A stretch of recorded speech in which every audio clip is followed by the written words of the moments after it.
So here we go on this Wednesday. I don't know about you, but I'm a little confused here on days, but it is Wednesday.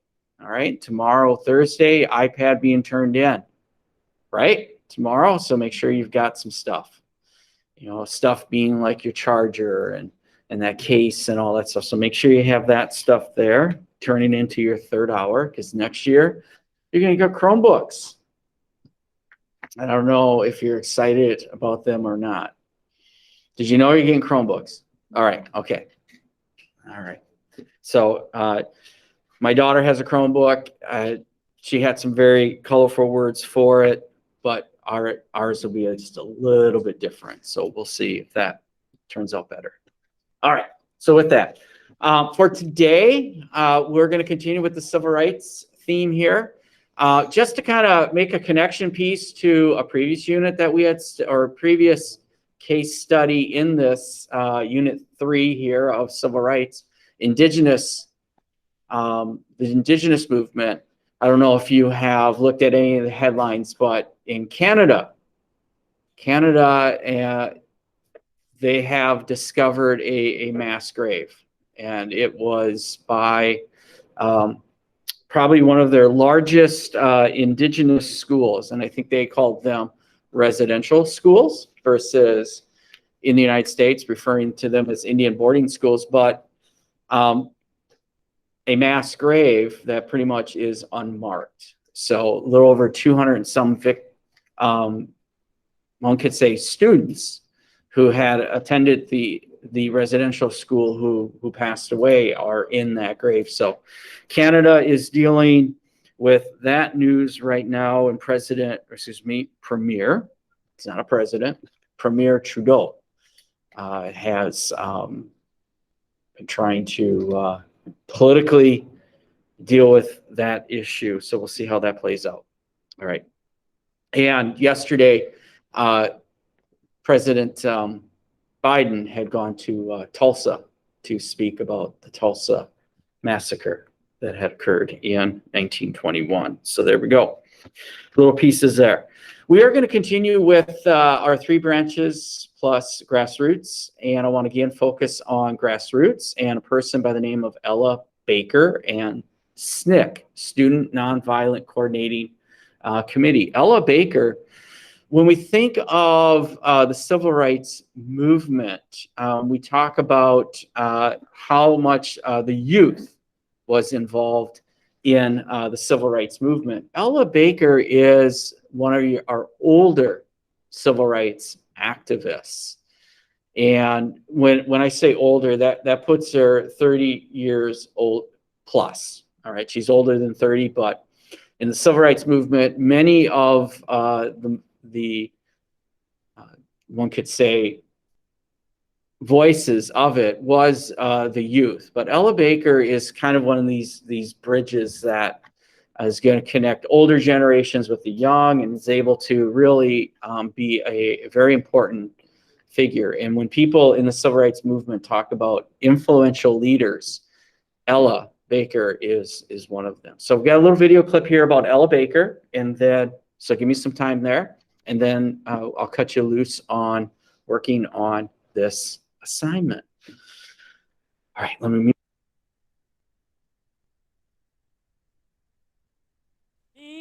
Young people come first.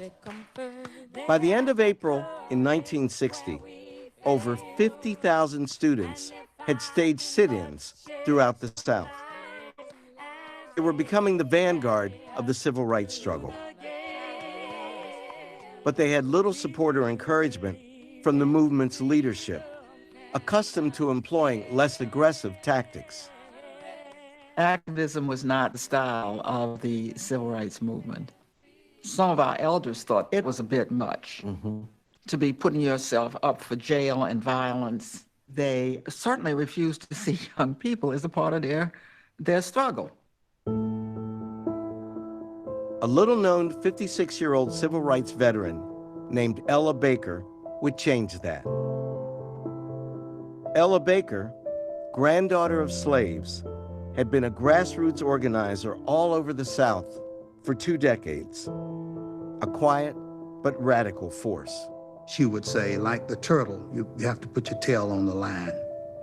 And students could understand that. And we did put our tails on the line. Now, together with students less than half her age, Baker helped found a new organization, the Student Nonviolent Coordinating Committee, known as SNCC. The level at which SNCC operated was the most dangerous level. It was the shock troop level. They went into the towns and the places where segregation ran amok. They were in parts of the South that can only be called terrorist. Historically, civil rights and many other movements are top down. Mrs. Baker believed that the ultimate source of power is at the level where the people are. Up here does not direct down here. Down here directs up there. The day has come when racism must be banished. So many people of your generation, you two, describe her as this visionary force. Why isn't she a household word of the civil rights movement? Because the movement was, I hate to say this, it was dominated by ministers and religious leaders, and they didn't see a role for women in leadership positions. Until the killing of black men, black mothers' sons, becomes as important to the rest of the country as the killing of a white mother's son. That was Ella Baker. We who believe in freedom cannot rest until this happens. She took the long sweep of her life and her experiences and poured it into young folks. Ella Baker and SNCC helped the civil rights movement broaden and gain momentum.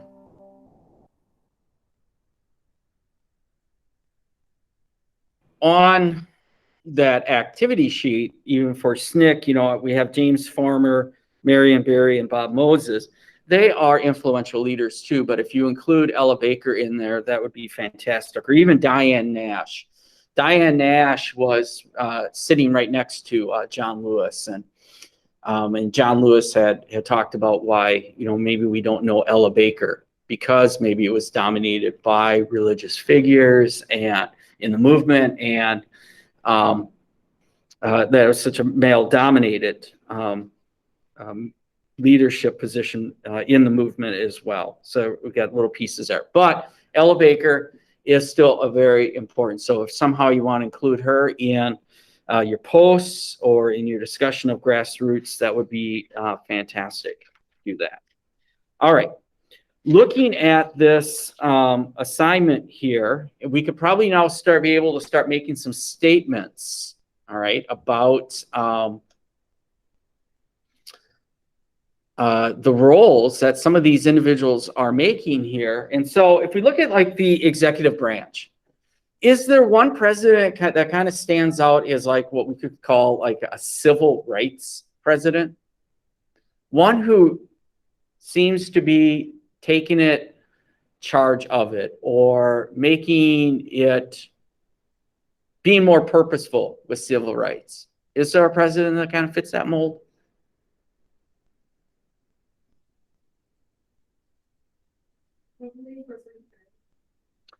Why do you say Kennedy?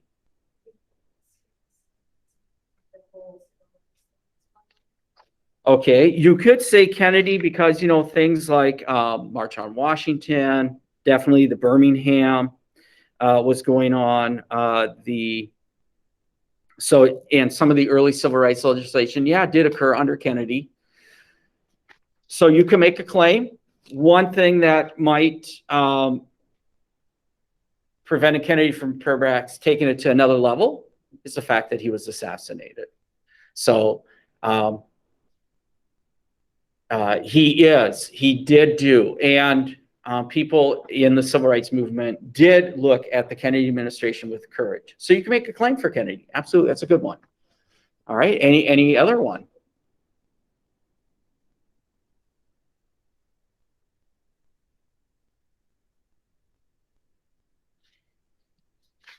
All right, so Kennedy could definitely, you could also probably make a case for Lyndon Johnson, President Johnson, with some of the legislation being passed under there. One thing, you know, a little criticism of Lyndon Johnson is he seemed to be focusing so much about his legacy. What kind of legacy? Well, how we're going to remember him. You know, he wanted to create a great society. Well, that means you might have to find a way to work with the civil rights movement as well. One thing that you should also notice about legislation that's being passed here is, you know, so much about today has been talked about how polarized society is politically, how the Democrats and the Republicans don't seem to be getting along in Congress, doesn't seem to be passing things, and public opinion polls look at Congress, their approval rating is pretty low. At this time, there's some legislation being passed here, so that tells you that there is a level of bipartisanship. So Republicans and Democrats are working in getting some of this legislation passed here as well. There is a group of Democrats that are known as Dixiecrats at this time, who are trying to find ways to block this legislation. And they tend to be conservative Democrats from the South. And we are starting to see them leave the Democratic Party and move to the more conservative party, and it's going to change the nature of Republicans as well, the Republican Party at this time. So we are seeing a political shift happening here.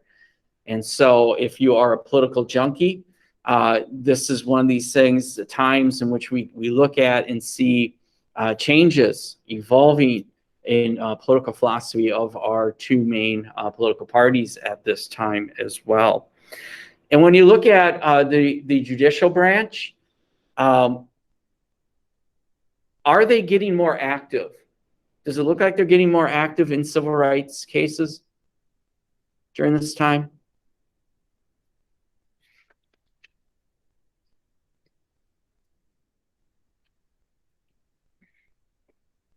They seem to be pretty active in the 50s, doesn't it? Okay.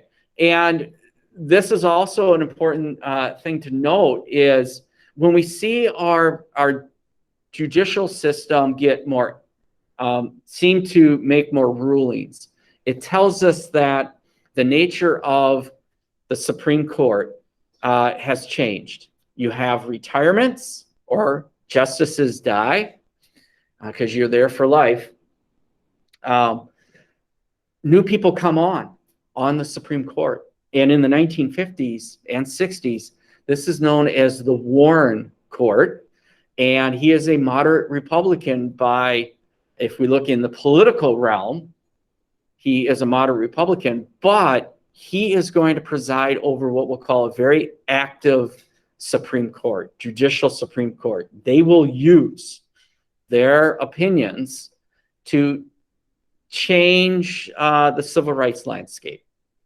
So when we look at the civil rights movement, why can we say that they are being successful?